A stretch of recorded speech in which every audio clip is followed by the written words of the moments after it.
ચારે તરફથી ઘેરાઈ રહેલું ઇઝરાયલ. હવે યમનના હુતીઓએ પણ તેલ અવીવ પર હુમલા શરૂ કર્યા.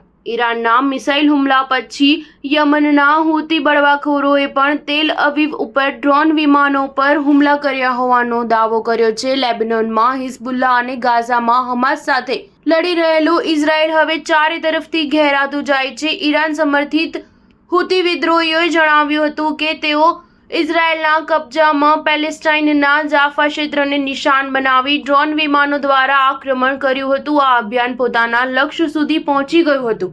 દુશ્મનો ડ્રોન વિમાનોને તોડી પાડી શક્યા ન હતા. જો કે ઇઝરાયેલે તેને પુષ્ટિ આપી ન હતી. ઇઝરાયેલ સેનાએ કહ્યું હતું કે બુધવારે મોડી રાત્રે મધ્ય ઇઝરાયેલની પાસે એક શંકાસ્પદ હવાઈ હુમલાને નિષ્ફળ બનાવવામાં આવ્યો હતો.